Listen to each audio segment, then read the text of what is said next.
রাজ্যে একের পর এক বেআইনি নির্মাণের ঘটনা সামনে আসায় চাঞ্চল্য ছড়িয়েছে। তৃণমূল আমলেই এই বেআইনি নির্মাণের বাড়বাড়ন্ত হয় বলে অভিযোগ। বর্তমানে রাজ্যে নতুন সরকার গঠিত হওয়ার পর আপাতত বেশ কিছু জায়গায় এই সব বেআইনি নির্মাণের কাজ স্থগিত রয়েছে, চলছে ভাঙার কাজও। এই পরিস্থিতিতে বেআইনিভাবে নির্মাণের কাজ চলা একাধিক বিল্ডিংয়ের ছবি তুলে ধরল সিএন। ৩৬ নম্বর তপসিয়া রোডের পরপর চলছে বেআইনি নির্মাণ। কোনোটা নির্মাণ কাজ শেষ পর্যায়ে, কোনোটার আবার শুরু হয়েছে নির্মাণ কাজ।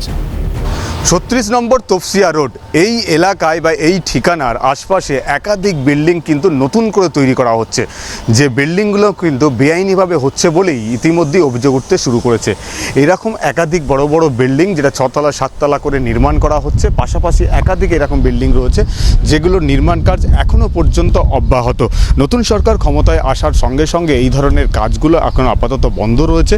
তবে এই বেআইনি নির্মাণ হওয়া উচিত নয় এমনটা কিন্তু এলাকার মানুষজন তারা বললেও কিন্তু এই বেআইনি নির্মাণের বিরুদ্ধে সরব হওয়ার ক্ষমতা এলাকার মানুষদের নেই, কারণ যারা এই বেআইনি নির্মাণের সঙ্গে যুক্ত তারা অত্যন্ত প্রভাবশালী।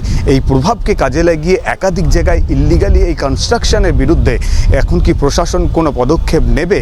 কারণ যারা কাজ করছে সেই প্রভাবশালী ব্যক্তিদের বিরুদ্ধে যদি কোনো পদক্ষেপ না নেওয়া হয় তাহলে এই সমস্ত এলাকায় এই ইল্লিগাল কনস্ট্রাকশনের সঙ্গে জড়িয়ে যাবে আম জনতাও, সাধারণ মানুষও। তারা হয়তো অল্প কিছু দামে এখানে বাড়ি পাবে এই আশায় থাকতে শুরু করবে ঠিকই, কিন্তু ভবিষ্যতে তাদেরও কিন্তু যথেষ্ট ক্ষতির সম্মুখীন হতে হবে। বেআইনি নির্মাণ যেখানে গড়ে উঠেছে সেখানে স্থানীয় বাসিন্দাদের দাবি অবৈধ নির্মাণ অনুচিত। যদিও প্রভাবশালী ব্যক্তি এই বেআইনি নির্মাণের সঙ্গে যুক্ত থাকায় তারা জোরালোভাবে কিছু বলতে সংকোচ বোধ করেন। সূত্রে খবরে বেআইনি নির্মাণের সঙ্গে যোগ রয়েছে কাউন্সিলর ফয়েজ আহমেদ খানের। আমরা এটা ব্যাপারে বলতে পারবো না।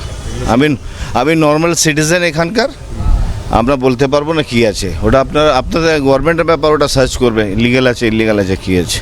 ইলিগাল হওয়া উচিত না, এটা তো ঠিকই। এই বেআইনি নির্মাণের বিরুদ্ধে প্রশাসন কি ব্যবস্থা নেয় এখন সেটাই দেখার।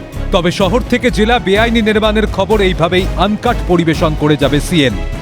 এই সমস্ত ইল্লিগাল কনস্ট্রাকশনের বিরুদ্ধে প্রশাসন কি পদক্ষেপ নেয় সেটাও কিন্তু সব থেকে দেখার বিষয়। ক্যামেরায় সুপ্রিয়ার সঙ্গে মফিজুল ইসলাম, ক্যালকাটা নিউজ, কলকাতা।